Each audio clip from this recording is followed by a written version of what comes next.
Good afternoon, everybody, and welcome to our digital version of spring cleaning. Today's adventure we're going on is Spring Clean Your Systems, an IT health check with our very own Ed Obi. Ed, how are you doing today? Doing well, Megan. Thank you. Awesome. I'm excited to hear what you're going to teach us about spring cleaning our IT health checks. So let's go ahead and get started. Oh, one more thing though. If you guys have any questions, feel free to use the question and answer panel. We will be getting to those at the end of the session. Now you can take it away. Thanks, Megan. So welcome, everyone, and happy Earth Day. I don't know if people know that today is the 50th anniversary of Earth Day. So it's a big day for that. You wouldn't know it by looking outside, but as most people know, we're here in Michigan, so we expect that kind of weather. Not quite the spring cleaning we were looking for.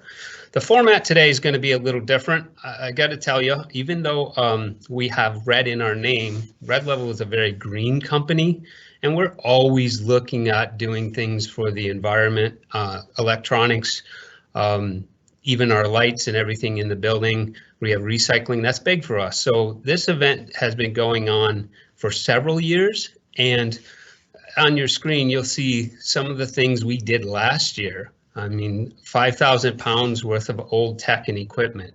You know, we believe in reuse, repurpose, and recycle.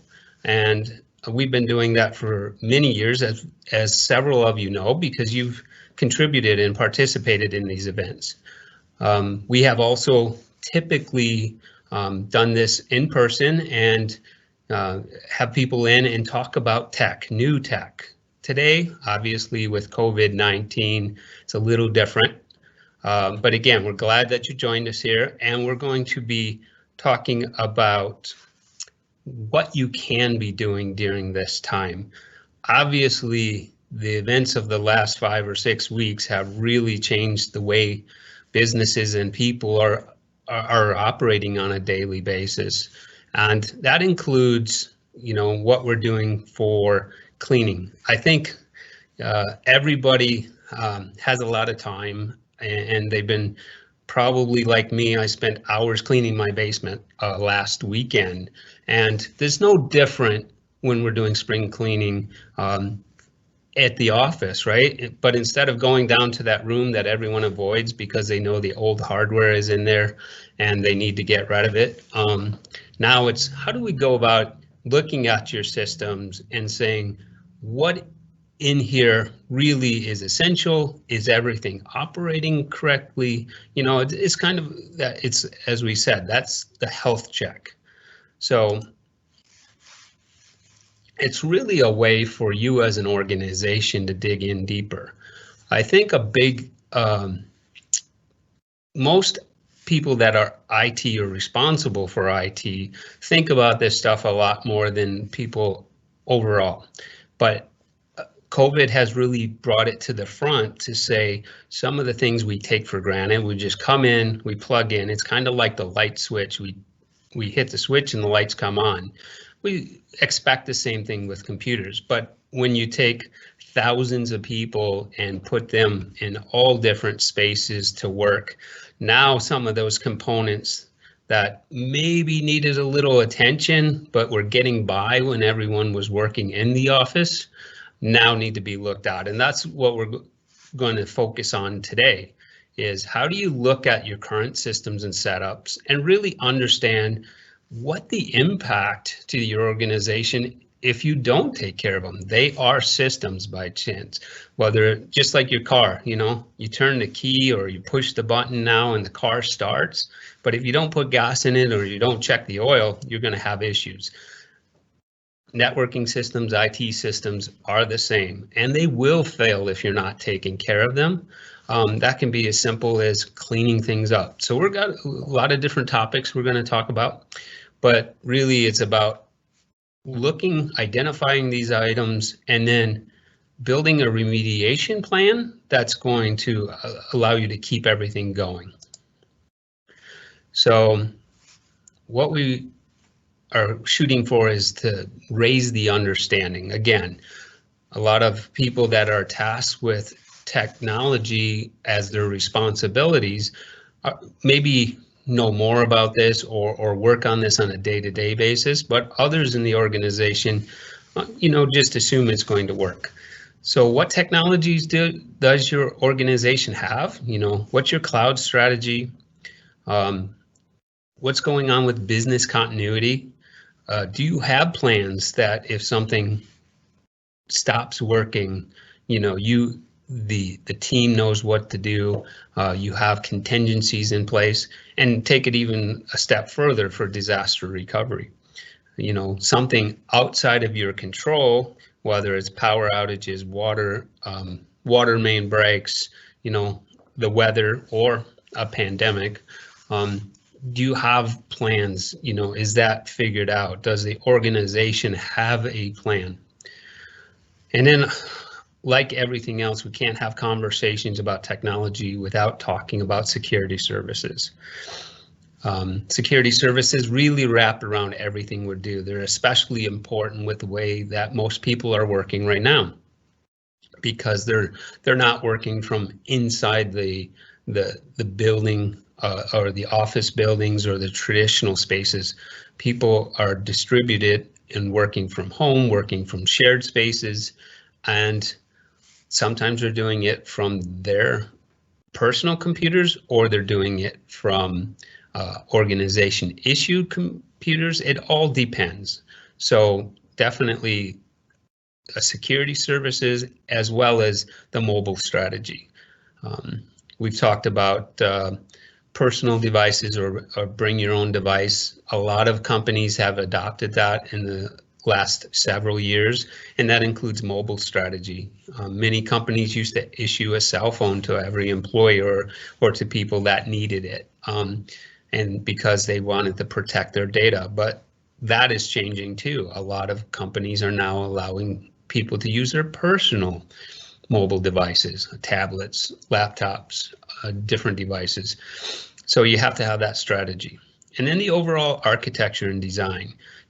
Are you looking at those things to say, are we creating, single points of failures or items that if we're not in the office, that no one's going to hear that beep? Do we have the monitoring and alerts set up to make sure that architecture is sound and is operating? Because while there are some companies that do have people essentially that are considered essential and they're in the office, there's a lot that don't. Red Level is one of those that we're monitoring. We do have essential people monitoring our clients constantly, but not everyone is in that. So when you're designing that, are keeping that in mind. Again, obviously hardware is a big consideration. This doesn't apply as much to people that have really gone to a cloud first or a cloud only mentality, except for the devices that they're connecting to. But even when you're looking at those type of strategies, you're now less dependent on some hardware. But most people, most organizations still have some in-house items, even if it's just your networking and your security and your wireless. So those still have to be considered. Do you have a data center? Some data centers can be in-house. Some data centers can be hosted. Like we work with a company called 123Net out of Southfield, and they're a data center there and in Grand Rapids, but there's data centers all over the world. So what's your data center's presence? Or are you going to a public data center with, say, Azure or another cloud provider? And then do you have business processes? These are all things that, we want to raise the understanding level. Those technologies, are they impacting your organization? There's a nice quote on the side that talks about disaster recovery. Things have happened to many people over the time, and it's not a hurricane, it's not tornadoes or a fire. It's a failure or something they just couldn't predict or control. So do you have things in place? Is your data secure? Obviously, we talked about security. And are you really collaborating? This is a big thing right now. We're using Teams to do this. A lot of people are using that or other type of collaboration tools to stay in contact with their coworkers, their family, their vendors. It's really important, but are you doing it effectively? That's the thing. Is there was a mad rush to really get everyone working this way, and while I think it's gone really well for some companies, others have struggled because they weren't quite ready for it. But now we're looking at the effectiveness. How much are people using it? Do they have the training? Do they understand it? Or are they just kind of getting by? And we talked about the disaster recovery plan. It's essential not only to have an IT disaster recovery plan, but that has to match with the company's disaster recovery.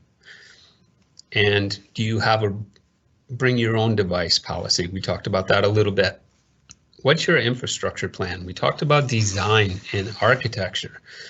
Do you have something solid, and do you that's protecting people when they're in the office, or even if your data and systems are there and no one is in the office, like is the case right now for many organizations? And what are the risks your business face? There's a lot of things that could impact your IT and your ability to do work. Very few companies are not relying on technology. They're doing something, even if it's just their phone system or their email, but most have so much integrated into the day-to-day business that a single failure of one thing can have a ripple effect through the entire organization, and it can really cause some problems. And then how does the business make a difference to your bottom line? Obviously, if you're not using technology, most likely you're falling behind your competitors, because there's very few fields or organizations that don't use technology. I can't really think of one right offhand, but I would say you're falling behind if you're not using it. All right, so what's your current IT practices? This is when you look a little deeper into each of these key areas. Network and server infrastructure. As I mentioned, that's not limited to just if your servers are still down the hallway, because organizations, even with a mobile workforce, have to have a network infrastructure, even if it's a wide area network or they're doing security over the internet, right, from your home or from a hotspot. So what are your practices around that? What's your refresh cycle? Is that server infrastructure dated? If it's down the hallway or in a back room or in a data center somewhere, or even if it's out in the cloud. As most people know, Windows Server 2008 expired, went end of support in January, but there's still thousands and thousands of companies out there with 2008 and not really with a plan on how to move forward. You know, we talked about the business continuity plan, and for some people they kind of lump that in with disaster recovery, but it is a separate thing. So how do you keep doing what your business does in times of minor things, not necessarily a huge disaster, but this could be one server goes down or your phone system is offline or people are working remotely and they can't get to the main office. So what's your plans around that? Security. As I said, can't stress that enough, that security is wrapped around everything from the individual machines to the network that you're transferring the data to, the systems you're using, whether that's software as a service hosted by your accounting firm or whether that's a payroll system or even your shipping from there's security around everything. Obviously, when you're doing banking, a term that most people are familiar with is multi-factor authentication. Oh, that's becoming very common across many organizations, and some are requiring it now. Cloud solutions and backup. So what part of the cloud are you using? Some organizations that Red Level works with have everything in the cloud. They basically either use software as a service where their key applications are out in the cloud, or they have everything, their data, their applications, even the workstations they use are hosted virtually. So it can all depend, but every one of these things would be looked at. And then, of course, how are you backing that up? There's a lot of assumptions out there about backups. In the old days, and I say the old days, not that long ago, but most organizations were using things like tape backups. They put in a tape every day, and then the next day they would swap it out. Obviously, that went to a more digital format where it went to hard drives, but now the common thing is cloud backups. Some people have moved their solutions to the cloud and they think, well, backups are included. That's not always the case. So it definitely needs to be looked into, whether you're doing that software as a service, infrastructure as a service. You really have to consider all the aspects of it, and depending on your business, there might even be compliancy or regulations that you have to follow to do additional backups other than what's provided. And then disaster recovery. I did touch on that, but it's really important that you have those plans, and it can be very detailed, and you can go to different degrees. But there's companies that offer those services. Red Level is one of those that would sit down with you and help map that plan out and really discover about the organization how much you can afford to be down. Some people, it's next to nothing. They need an immediate recovery, and others, it can be hours or even days. So again, when you look at these, when you do the spring cleaning, you don't just do the first layer in the closet or the drawer that you're cleaning out. You have to go much deeper. Otherwise, you're not really cleaning it up. And that, again, goes to IT. So looking at your existing processes and procedures to uncover vulnerabilities. Some procedures that were put in place, again, I hate to keep going back to COVID, but how can we not? Because a lot of processes and procedures never took something like this pandemic into account. So now that it has happened, I bet a lot of people will be re-looking at these to consider, how do we operate? Even before that, though, more people were working remotely, and the procedures didn't really take into account that you would have people working different times, different areas, and not necessarily in one structure or multiple structures. How can we improve for efficiency and cost savings? There's a lot of things that are just, again, running day to day. Data storage is a perfect example, and it's in one of the tips that is at the end of this presentation for things that you can do for your organization right now. But a lot of people consider, well, we can just add more hard drives, or in a cloud, we can just add additional space. But there is a cost to that, and it should be looked at every once in a while. I use the analogy, you don't just build an extra room on the back of your house to put more stuff in it. Actually, a lot of people do that, but it's not the best way to go, because sometimes there's just data in there and there's additional cost and maintenance, and it can have a negative impact. So you definitely want to look at the cost savings. Collaboration, we can't say enough about it, is how what tools are your team using, or what methods are your team using to collaborate with each other? It was challenging before all this because you had some people working in the office and some not. But I think people were getting used to that. And the mad dash to get everyone working remotely changed that significantly because now everyone's kind of on equal terms. But you can't just get up and walk over to your coworker. Sometimes you can't even pick up the phone. You have to make sure you're using the phone, the mobile devices. You're using things like Teams or SharePoint to make sure that you're staying connected to these people. Some people are even doing things like hosting stand-ups or happy hours to make sure people still are seeing each other. Turn the video camera on once in a while. How do you get a better return of investment for IT?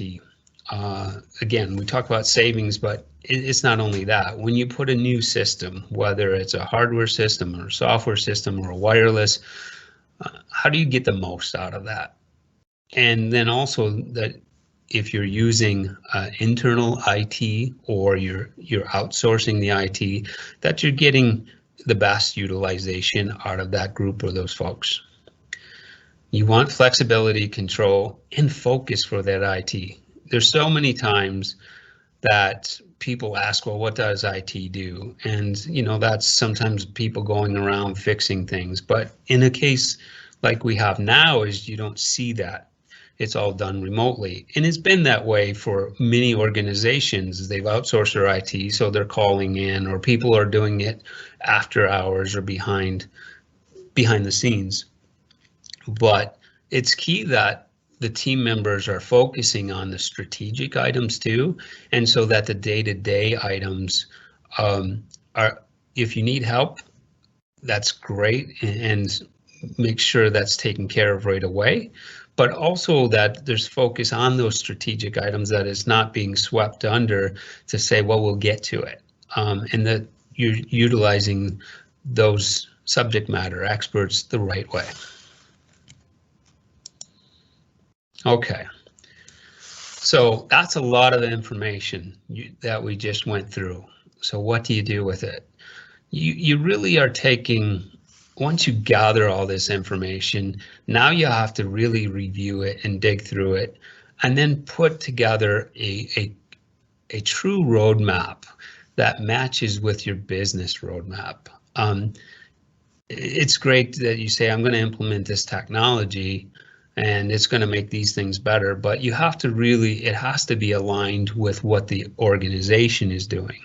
Obviously, organizations right now are scrambling quite a bit, trying to figure out the best way to operate, if they can at all. And so the IT roadmap really has to be looked at and reevaluated on a regular basis, but also project out, not just 6 months. It should be 12 or at least 18 months, if not 24 months out. That gives you time to budget. That gives you time to really say if there's going to be changes in the organization that you can adjust. And then really, how do you take all that information, that roadmap, and then do projects to implement and really get these initiatives taken care of. I know that's, again, a lot of information all at once, but every organization should be doing this not only in the spring, but on a regular basis to ensure that they're looking at these items and taking into account that the IT isn't quite like the light switch yet. It still does need some maintenance, and you still need to go forward. I'm going to open it up to questions and answers. Hopefully we have some people that have submitted some questions, but I also have some follow-up items once this is opened up. Yes, we do, Ed. So while you were speaking, we did have a couple of questions come in. One actually went back to reference our typical spring cleaning event. I have a bunch of equipment to be recycled once the shelter-in-place order is lifted. Is there a list of what Red Level will take? Yeah, so typically when we have these events in the past, and again, we've been doing it for several years, we'll include that on what you can bring. But I can tell you almost all electronics are good, even if they're electronics that you have sitting at home. So if you're working from home, start cleaning out your drawers and get them ready, put them in a box. Well, I can tell you one thing that is not taken is these big TVs and the old CRT monitors. Those are hard to a little harder to process correctly, but let us know that you have those, and we can definitely help connect you with organizations that will take them. Okay. Another question that came in. I would like to do cleanup of data and wondered if there are any tools that can be used to help save time. Wow. Yeah, there's a lot of tools that people use inside of the environment. You might even have some of those, but I would say there's some freeware tools that you can use that will show you what's in the directory or what's in a file storage, how often it's been accessed. And one that comes to mind is a small utility called Tree Size. You can run it and it really shows you like if you're running out of space or where the bulk of that is. But I would say there's also, if you have data on a cloud environment or you have servers running, that your IT probably have tools in place to help with that automatically. I know that there's several that Red Level uses. Okay. Another question that came in. There was a lot of different areas covered. Which area should be the first or the highest priority to start with? Well, you know, that usually goes organization to organization, but what I would stress for everybody is two main areas is security. You want to make sure your environments are secure. And also kind of with that security comes in the backup and disaster recovery. As everyone knows, even before the pandemic, we had a virus issue, but it was spam, it was phishing. And a lot of that, people got emails about gift cards, and then all of a sudden, the next thing they knew, everything was encrypted. So backups and security are critical. I would say that's a good place to start for any organization. And if you've already have the measures in place, then you can go on to some of the other items. Okay, and one additional question that came in, is there anything we can do for the machines that people are currently using remotely? So if they're organization-owned machines, you can utilize tools that were put in place when they were in the building or in the organization or issued out. I know Red Level, with our help desk, we have tools in place that allow us to do cleanup and maintenance on those machines. Some organizations that may not be working with a managed service provider could be using other tools, or they could manually do that. But yeah, you can definitely do that. The challenge right now is doing it where it's not impacting the user. So you have to schedule some time. Normally we have people leave their computers on overnight, which is not always as easy when it's on your kitchen table or in your office. Mm-hmm. And that is all of the questions I have for right now. I guess one final question from me is, what can organizations do right now to jumpstart this? So we thought that would be one of the big questions. So I prepared a couple of things that what can your organization do now? And I broke it into a couple categories. Physical office infrastructure. I can tell you as someone who's been in IT for a long time, one of the challenges is that we're told a lot is, well, we can't do this now because people are working. Well, in a lot of cases, especially if you're in the cloud, that there's not people in the office, right? So you can do things like take down the firewalls to do updates, that any of the network equipment that's listed, firewall switches, wireless access points for your Wi-Fi. Those two need updates, those need patches. So those can be scheduled now. Obviously, if you have some people working or if they're connecting to the office, they have to be scheduled. But what we're finding is it's easier right now to do many of those because there's not the same utilization of them. So I would say that's one place to start. Same thing with the uninterruptible power supply. All these things are super important. The top three are super important because if people are working in the office right now, that means they're essential. Or if they're working remotely and they're connecting back to the office, they're relying on these. So it's really important that we keep them up and look at, are they single points of failure? If it's only one firewall and it goes down, or you only have one internet connection. So that's things to look at, not necessarily do, but look at. But yeah, you can patch the firewalls, the switches, and Wi-Fi. Again, there's probably not very many people using Wi-Fi internally. It's a great time to look at this. If you look to the right of this slide, this is actually a heat map, and it shows how the wireless is covering the area. Things like that could be done where it's not always easy to do when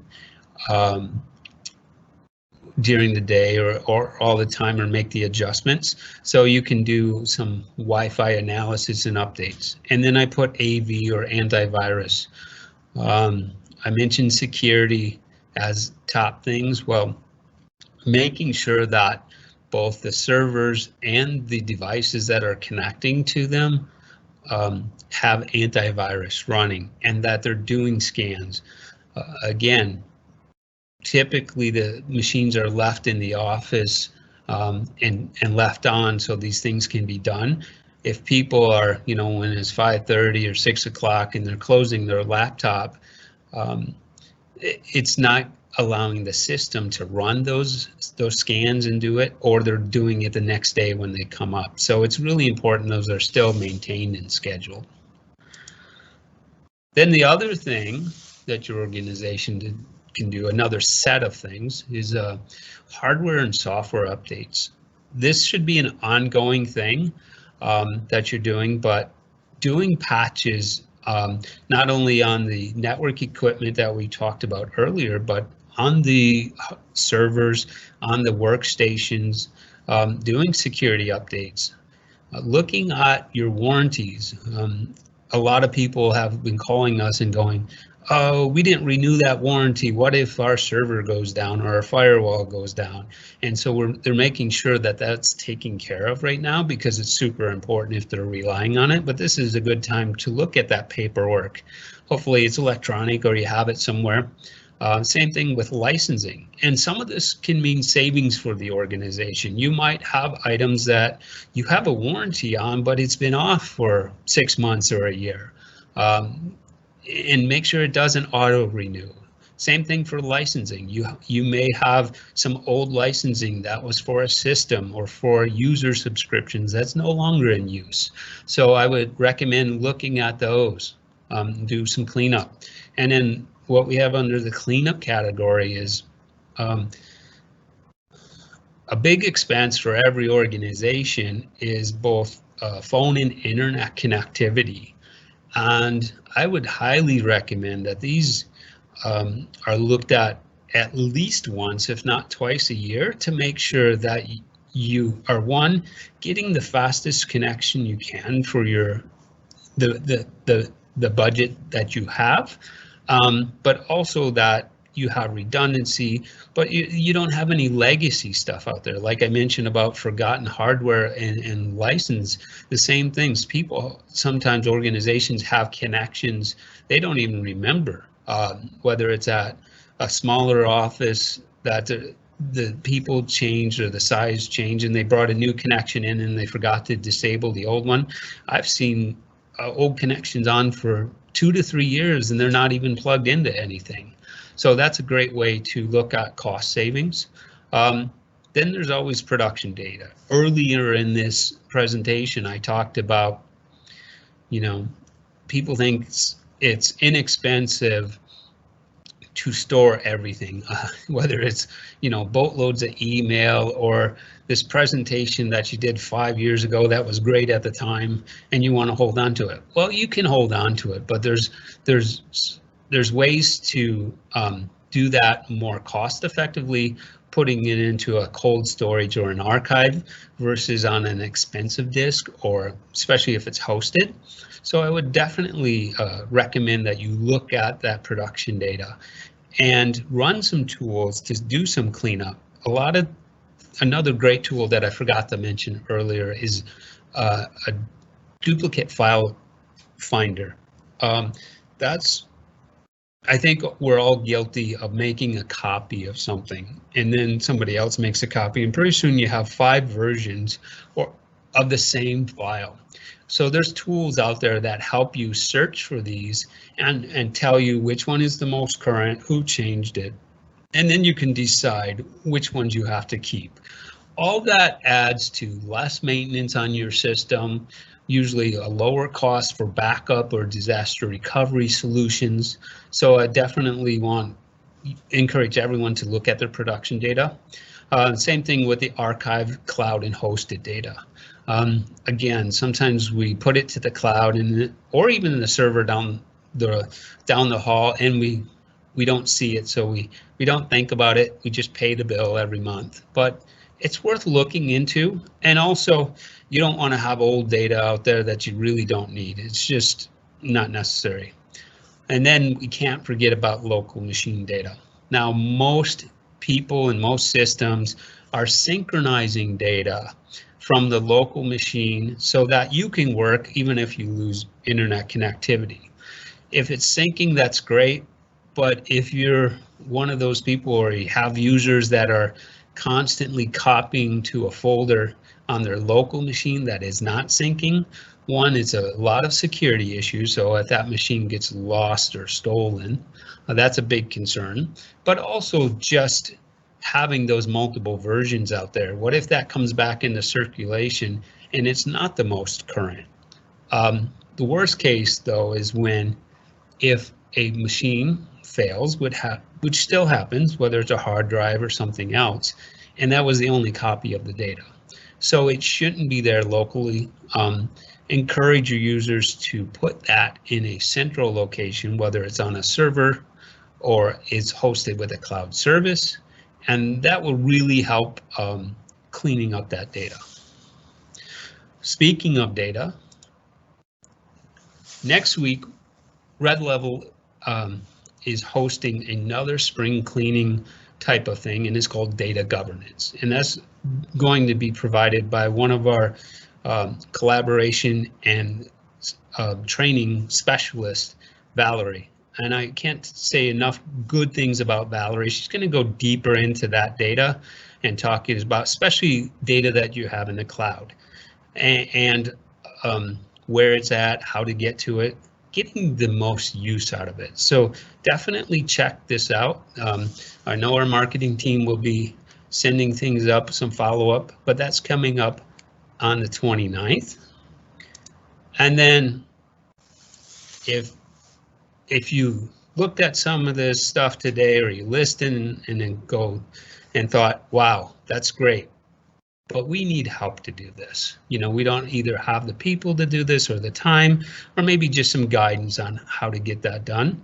Red Level offers an IT health check quick start, which is kind of the steps that I talked about today, where a half the day IT assessment, where we're really looking at your environment, both with tools and by having conversations, sitting down and presenting those to you, and then helping you build out that roadmap. And this is an ongoing cycle, but again, it's it's really recommended for environments that you're not quite sure everything you have. Maybe you had internal IT, or you were and they went away, or you changed companies, or it's just the company has changed. So we have a lot of organizations that have found this helpful to really get them back on track, or maybe they're on track and they just don't know it. It determines where they are. So that's out there for you, and I'll show you. Here's my contact information. Again, I want to thank everybody for their time today and for the questions. We know that spring cleaning is super important for your data, and we're looking forward to being able to do this, an actual spring cleaning sometime. Keep your eye on the email and notifications. As soon as we're able to do that, we'll organize that again. But I really appreciate everyone joining us, and please be safe.